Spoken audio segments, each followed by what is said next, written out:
I'm Rebecca Deck. So welcome to Extinguishing the Vulnerability Management Dumpster Fire. So as Susan said, I'm an AppSec person, and this one time I got stuck doing vulnerability management. So this is the story about me getting stuck doing vulnerability management. And also, I get to use a lot of these old pictures that I had from my time in the Army here. So this is an actual dumpster fire that myself and my friend Sergeant Dentist set. So you'll see a lot of stuff that I set on fire during this talk. So I do AppSec stuff right now at Avalara. I just started there. I do a lot of manual testing work, pretty much anything anybody's willing to pay me to do. That's really what I'm going to do. I've been focusing kind of on DevOps and IoT work and cloud testing the last couple of years. I enjoy automating myself straight into unemployment. So I think, like being a parent, working in security, like your ultimate goal should be to not have a job anymore in like 18 years. I'm somewhat of a hatchet woman. Like I said, I do anything anybody's going to pay me to do. So I've done sysadmin work, IR work, forensics, vulnerability management, and soldier. And I was a software developer for like 8 years. So here's the plan. So this is just kind of a general idea of what I'm going to be talking about. So first, the setup, me kind of getting some friends in order to actually do this work, making a plan, executing the plan, the frustrated cargo that we had along the way, and the epilogue where I talk about what happened after I left this company. So the setup, we had a vulnerability management person, and this person just quit like 2 weeks before Christmas. So it was kind of a big problem, right? We had about 500,000 known vulnerabilities in our enterprise as identified by our vulnerability scanner, which, as we found out, was not scanning the entire network anyway. So actual numbers probably much higher. That was spread out across 5,000 systems. So you're already talking like 100 vulnerabilities per system. But we had a gold image that was updated every 2 months. So a lot of systems only had like 3 or 4 vulnerabilities, which also meant that other systems necessarily had like 1,000 vulnerabilities. So it was pretty interesting to see what had happened over the years. We had 26 AD domains. Nobody knew what they did, and we discovered new AD domains throughout the process. And I was separate from IT. So I didn't even have admin rights to my own computer. Let alone all the servers and desktops in the enterprise. And we did own a vulnerability scanner. That's probably a prerequisite for doing this kind of work. So really, everybody was just happy the way it was until I came along and ruined it for everyone. So really, nobody cared about any of this for a long time, right? It was just this thing. It's like the broken stair. It had always been that way in the organization since the day they started scanning the network and found out they had this big load of crap that they had to deal with, and nobody wanted to touch it. My real job was way cooler than vulnerability management, but this is a lot more important. So I'll talk a little bit about why it was a lot more important during the talk. So in the past, we would get awesome quality pushback like the vulnerability scanner is just lying, which turned out not to be the case most of the time, right? The scanner had admin rights to log into all the desktops and all the servers in the company. So it wasn't wrong. It was looking at your Windows patches and saying that they weren't there, right? Pretty cut and dry. People made the argument you couldn't patch anything until you knew where all the important data lived in your environment, which is, in my opinion, not the best way to deal with it, right? So since they could never manage to prioritize anything, they also never managed to patch anything. So every month they would just stick the patches out there, and whatever stuck they were happy with, right? That was life. The client decide what patches it needs. So we would push it out from our Windows Update server, and they were like, well, the clients, they know what patches they need. And I was like, no, this kind of makes me think of my kids and what would happen if I just let them decide what they need to do. They would like pass out from dehydration after like a bender of playing video games for 3 days. My kids are 6 and 8, so that's about all you can expect from them. And that's really all you can expect from these servers, right? They're going to be out on a bender. Scanning's going to break stuff, and that one is kind of legitimate, especially if your network is made of toilet paper. So we had like 1.5 megabit internet pipes to some of our, like we had a hub and spoke model, and when you went on the spokes, it was like these 1.5 megabit MPLS circuits. So it was conceivable to DOS each of these branches on the MPLS circuits. So we had to be super, super careful. One time, this isn't really related, but this one time I was doing testing there, and I looked at a server that was that was out on one of the spokes, and I was cutting off traffic like I did it in a recurring fashion, and the phones went down there every Wednesday, like at this specific time, and nobody knew why for months, and that was why. So yeah, sometimes that is a legitimate concern, but if you do good root cause analysis, you can fix these problems and stop knocking networks over. That domain doesn't talk to anything, and I'm like, yeah, that's a terrible reason to not patch things. We actually had firewall rules that prevented scanners from looking at certain domains, and we had firewall rules that prevented patches from going to those same domains. And our security tools were going to save us. We actually owned everything FireEye made, which is an achievement in and of itself, right? Even their packet capture solutions, I didn't even realize FireEye did packet capture. Like, that's kind of worst of breed. But we had it, right? And people were like, well, we don't need to apply this patch because FireEye is our God, right? So first I had to make people care. This is pretty much what our network looked like when we started. And I use the critical security controls to kind of drive prioritization. The critical security controls, we intuitively know this as security professionals, right? You probably don't need to go do red teaming if you can't patch a system.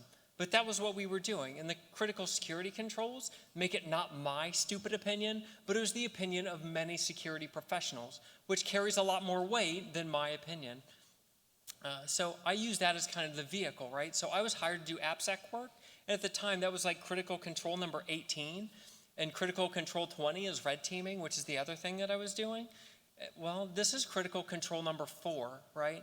So the only things you should be doing before vulnerability management, figuring out where your systems are, figuring out what's installed on them, configuring it correctly, and then you start doing vulnerability management, right? And but if you've got the vulnerability management stuff, go ahead and start doing what you can, where you can. So looking at the AppSec findings, it was kind of like this Venn diagram, right? So I was finding this amount of stuff. The vulnerability management scanner was finding this amount. And a lot of what I found was part of the stuff found in vulnerability management scanners anyway, right? So yeah, if they had MSO 8067, and this was in 2015, and yes, we did have MSO 8067 in several places, but the odds of an attacker sitting there using using like some exploit that they write custom for your network when you're vulnerable to MSO 8067, that's probably not going to happen, right? They're going to use the B team before they send in the A team. They're not going to waste their time if you haven't even patched your systems. And all these findings that the vulnerability management stuff finds, those are publicly known vulnerabilities. There's probably exploits for them out there. Even if a public exploit isn't there, people can reverse engineer patches and do work, right? Again, someone is not going to spend time on your bespoke application if they can avoid it. And then you looked at things like this. So I started giving executives graphs like this of the findings that we found. And I was like, as you can see here, yeah. So I'm like, yeah, as you see down here, this is what I found. And they're like, well, that looks like 0. And I'm like, no, it's not 0. But if you put it on scale, it is effectively 0, right? So don't waste your time doing this. This is a more important task. So that got a lot of traction with the executives, and I was able to kind of weasel my way in and get some kind of resources assigned to me. Because again, I didn't have access to do any of this. So this is me trying to lift up a couch, and this is the rest of my team. Those are my kids sitting there playing Switch while I tried to do work, right? You can't lift up a couch with people sitting on it doing nothing. So I had to go find friends to help me. This is my good friend, Sergeant Dentis. And if you know me at all, you can tell he and I got along very famously. He helped me start a lot of the fires that I have in this presentation. But yeah, so I got one person from the server team and one person from the desktop team. I had my one vulnerability management analyst who was a fantastic person and working way below his pay grade at the time, which has since been corrected at other places, but still. So this is what I kind of went to war with, right? And we had a saying in the Army, you don't go to war with the team you want, you go to war with the team you've got. So this is kind of what I could wrangle up, and this is what we ran with. So before we could do any patches, we had what I would call a very stout change control process, right? And if you've worked in large enterprises, that's probably not very shocking. So we had 2 weeks between the time we submitted a change and the time you could actually make a change. So during that time, people could sit there and pick it apart and try to cancel your change. But that was kind of a blocker in the past. They'd be like, hey, we need to patch these systems. They were like, oh, it's going to take 2 weeks. We got to go through change control. Just never mind, right? So instead, I was like, hey, server team and desktop team, you know how change control works? I don't. I need you to run the change control for this. And really the 2 weeks wasn't a big deal at all because we started a pipeline. And every week we put stuff in the pipeline. So there was always stuff happening, right? So yeah, we had a 2-week ramp up period, but after that we were off to the races. And then it really didn't matter if I had a change control process or not that I had to deal with because we had this pipeline and the work just kept flowing. So I made these weekly vulnerability management meetings. So that was just the 4 of us. I didn't invite managers on purpose. There was one particular person that I was trying to avoid throughout the entire process because it was fairly toxic. So we didn't invite any managers. I didn't want anybody asking questions that were bothersome because I was trying to avoid analysis paralysis, right? The idea that we want to do everything so perfectly, we can always do a better job of looking at this. Well, at some point you just have to suck it up and start pushing patches to servers and see what happens and then handle it from there. This is another Army thing that we had was the 80% solution on time is always better than the 100% solution either late or never. So just start doing something. Even if it's not perfect, it can still make a huge difference. And I made sure to keep this meeting to only 30 minutes because people start like tapering off and they stop paying attention to what you're saying, which is incidentally why this talk is also 30 minutes, so people can actually listen. But yeah, so it took a few weeks, but then we had things going. So here's Sergeant Dennis finally lighting this dumpster fire. So we had 4 remediation techniques that we used. We did patching and config stuff. That were things that I would push out at these weekly meetings. So I would say, look, here's the vulnerabilities we're going to handle this week. I need you to make these exact changes. So I did most of the work for the vulnerability management for the server and desktop teams, saying, here are the Windows entries you need to change. There is going to be a file located here on this device. You need to change it to say this, right? Very specific instructions because they had other jobs, right? It's not that they're incompetent, but patching these systems was not all they did. So you got to be respectful of these people, right? And help them along. A lot of them, especially like in desktop, what I've seen, are that people don't have the technical expertise to do all this, right? They're not going to run these things down and figure out why a patch failed to apply. So you kind of have to do it for them as the senior person on the security team because you care about this, they may not. We created projects. So some things were going to take forever to do. I was talking to Ray about SSL and TLS earlier, and those are great examples of things you cannot just push patches for. Right? You start changing cipher suites without coordinating across the entire enterprise, everything is going to go up in a flaming dumpster. So some things, recognize those, and then make projects for those. Those are the things where, yeah, you need to involve management on those kind of decisions. Pushing a patch, not so much. Old systems. So remember I said some systems were going to have like 1,000 vulnerabilities on them? The Windows 98 system that ran some of our critical infrastructure, and again, this was 2015. And honestly, Windows 98, surprisingly resilient from a networking perspective if the ports are restricted, because there were no good debuggers at the time. And it like predated Metasploit and all these other public vulnerability like exploit systems. So finding an exploit that would work on like the one exposed port was really not as trivial as you might sound. And the VNC that was running on it was so old, it was before they had that pre-auth bug in VNC, like in 2000 or whenever that happens.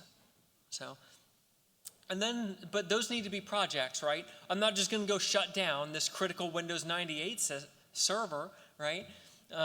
That's something that I'm going to involve other people in. And then risk acceptance. Some things you're just not going to fix. Maybe you have a third-party integration, and if you apply this patch or you change these cipher suites, you're going to break that third-party integration. You don't have any choice in the matter, right? So some things you just have to let go. And I'm not above that. I could still pull them off my numbers and drop my metrics.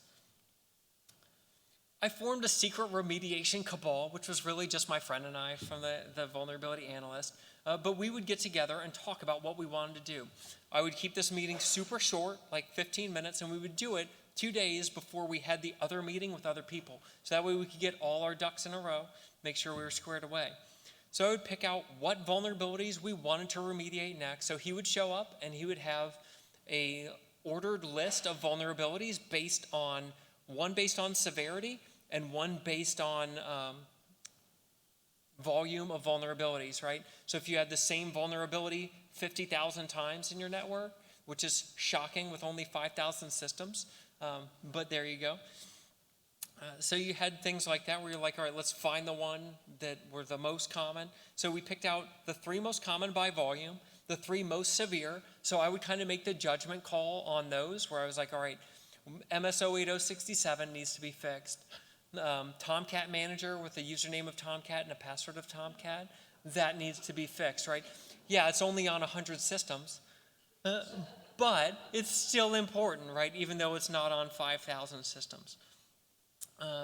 And then we would pick 3 things that were going to require projects because I knew the projects were going to take forever. So I like to throw a lot of those over and I didn't have to do them, right? I just had to tell people to do it and that wasn't included in my area. And then we picked the top stupid system. So we'd have the top offender and we were like, all right, this system has 1,000 vulnerabilities on it. That one just needs to go. I was like, Corey, go find this person, tell me where he lives, and we're going to figure out what this system does, who owns it, and how to make it either die or get patched. One or the other, I don't care. Then we had our patch meeting. So these are the 5 things, and I'm going to talk a little bit more about these. So first thing we do is review our previous work. So this is my Bradley fighting vehicle. And it actually caught on fire when it ran over an IED. And it was so hot the aluminum burst into flames on it. So that's why I say the previous work. So we'd look through what happened the previous week and we'd say, look, we meant to apply this patch. We had 5,000 affected systems. We remediated 4,800 of them. Why did these other 200 systems fail? We wouldn't solve it in that meeting, but that was a takeaway from me. That became frustrated cargo that we'll talk about in a minute. Then we reviewed upcoming changes, and you might be confused by the picture of weeds, but this was actually a swamp, and people used to hide in the swamp, and they'd had bombs, and they'd go and push them out into the road from the swamp. So I was tasked with removing the swamp, which was pretty exciting. So no, I didn't have a flamethrower. But so we had to review upcoming changes, right? So we said, all right, what do we plan on doing in the next week, right? What's coming up? What happened to the ones we submitted last week? What's going in this weekend? Is everything on track for these? Sometimes the answer was no, and we had to pull these back out and resubmit them. It's fine. Again, stuff is going to go wrong. It's going to be okay. Just deal with it when it comes up. We had our risk management committee, and they were the ones who were sitting there just saying, yes, this is on fire, and these are things we don't care about, right? Which is a valid thing that needs to be done, right? Some things you weren't going to fix. I just wanted them off my books. So I would say, look, the risk management committee said, no, they will not accept this risk. We have to patch it. We have to overcome whatever thing we thought was a problem, why we asked for that exception. Or, yeah, we have 3 months. We're going to kick that can down the road and deal with it later. The secret cabal, that was me sacrificing some chicken nuggets that are in dinosaur shapes. It was the best cabal picture I could come up with. So we just sit there and say, look, these are the vulnerabilities we want you to patch. So everything that I said we came up with in the cabal, I told them about it. I would ask them if that was a good idea. Had somebody tried this kind of thing before? The desktop and server admins had that tribal knowledge that I didn't have. I'd only been at the company for like 3 or 4 months when this happened to me. So I didn't have that background. They were kind of someone that I had to lean on in those cases. I'd ask them, what are the blockers? What's going on with these other things that we have to fix? And we had to confirm action items. This is one of our Iraqi friends, and he was trying to put out this fire with that bottle of water. So you have to know what you're doing and make sure everybody has the right tools, right? Say, look, what is your job for this week? I need to do the following things. You need to do the following things. So make sure you confirm those action items. Sometimes my wife will tell me to do things, and I have no idea what she just said. And so I'll like walk out of the room, the thing never gets done, and then later I'm like, oh my God, I was totally supposed to do that, and I just dropped the ball. So make sure everybody knows what they're supposed to do. Get confirmation. They have to say, yes, I understand, I am doing these things. And usually I don't tell them what they're supposed to do here. I say, you tell me what it is you plan on doing in the next week, right? That way, if they're active participants in this part of the meeting. And then frustrated cargo. This was a turret stand. It weighs like 5,000 pounds. Somebody put it on a forklift that held about 6,000 pounds, backed the forklift onto a bed, and then lifted the bed onto a truck. So that was what I call frustrated cargo, right? It's something somebody comes up with and you're like, you know what? No, this isn't going to work the way that we planned on it. We've got to back up and do this again a better way. So things didn't always work as we planned, right? Sometimes one of the things I learned was Windows patches have dependencies on previous Windows patches. So you'd be trying to fix one vulnerability, but because there was a configuration change, a missing service pack, a previous patch that had not been applied, then this patch wouldn't apply. So this was the chief cause of people saying, you know, the client just rejected the patch. It said it didn't need it. So this is why that was not always true. You had to dig through Windows logs to figure this thing out, and you can't just kick that over to somebody who doesn't understand the intricacies of Windows logs. It required a lot of research on our parts. So this was stuff that I did. If something didn't apply, I owned it, right? It was my idea for how to apply the patch. If it didn't work, that was my job.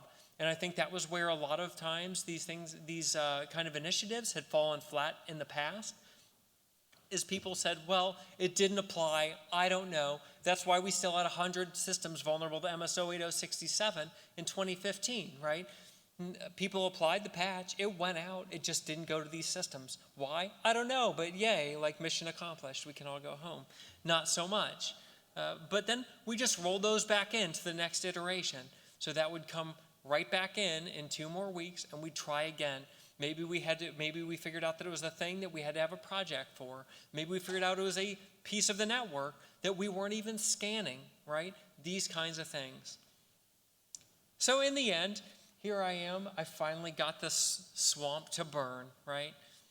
And there it is, the swamp burning down. It turns out it took about 2,000 gallons of diesel fuel and a smoke grenade. But yes, you can set water on fire. So we fixed a lot of stuff, right? We went from about 500,000 vulnerabilities to about 80,000 vulnerabilities over a period of 4 months, which I consider to be a really great achievement, considering they had been sitting there forever. Then the specific broken stair I was trying to avoid found out what I was doing. When my slides started making up to quarterly executive briefings, and he was like, well, why in the world did all these vulnerabilities drop off? They were like, oh yeah, Rebecca did that. And then they were like, oh my God, stop doing other people's jobs for them, right? So the decision they made was get your butt back on application security, we don't care. So that's what I did. I went back over to AppSec, and they were like, well, we're not gonna do this stupid meeting anymore. And they said, well, the server team, they should just hire more competent people, right? And you can imagine what a kind individual this person was when he was like, screw these other desktop and server people, they're just dumb. Right? That's the wrong answer. You really need to help people out, right? Don't just kick them to the curb when they're having trouble. People never can improve if that's kind of the stance you take. So they hired an entire vulnerability management team to do this with like 10 people or something, reporting to the person that I did not like. And the vulnerabilities were right back up there to 500,000 several months after I left the company. So if that gives you any idea, like these things work. You can do it without expending a ton of resources. So don't just sit there and suck it up when people make these kind of silly arguments. Figure out ways around them and figure out how to get things done. But do your best to avoid the analysis paralysis. That will kill you, and I've seen it kill other vulnerability management programs at other places I've been. You're better off just starting to spray patches around the enterprise than you are just sitting there doing nothing, right? Don't just roll over when people say that something can't be done. It's totally possible. You may have to do somebody else's job for them, right? Maybe it's in their job description and you're not specifically tasked for it. But if you actually care about accomplishing the mission, sometimes you have to do somebody else's job for them. And the scanner is probably not wrong, at least not if it has admin rights. If it's SAST or DAS tools, yeah, we'll talk. But not so much with the vulnerability scanners with admin rights. And that's it. This is my cat Buttercup and my kid's birthday balloons. So, yay.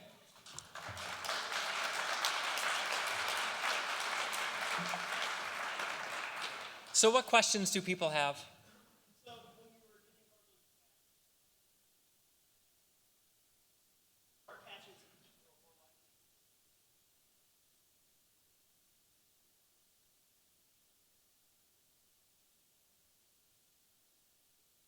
So the question was, did we ever apply, were there specific patches that we saw that just started wiping out other vulnerabilities when we applied them? I don't know. And honestly, with my method, I don't know that I would have realized it because I only looked at the top ones because I was trying to keep my time investment at a minimum. And so I wouldn't have noticed small changes down at the bottom. If something else entirely disappeared, I wouldn't have even looked at it. I just didn't care. I know. I mean, they were just everywhere. Yeah?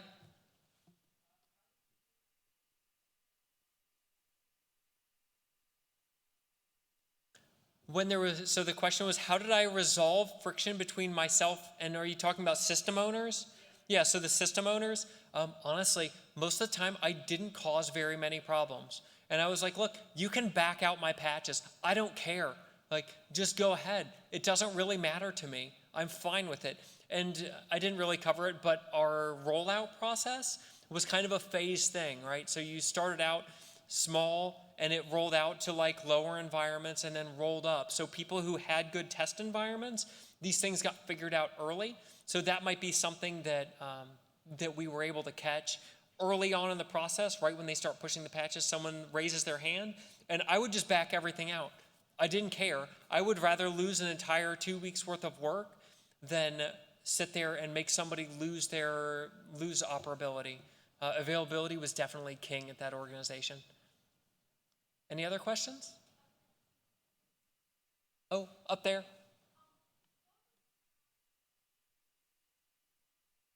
Yeah, so the question was, why did the numbers skyrocket back up? And the reason that they stopped going back up was they stopped doing root cause analysis. That was something that this organization was not good at, right? So sitting there and figuring out why something didn't apply, whether it was a patch, whether it was the network going down, you have to do the 5 whys. I thought about doing an entire RCA class, but figuring out the root cause of your problems is so important in everything in IT because otherwise things break and you just don't know why. Yeah, last one I think, and then I probably have to wrap it up. Yeah, okay, yep.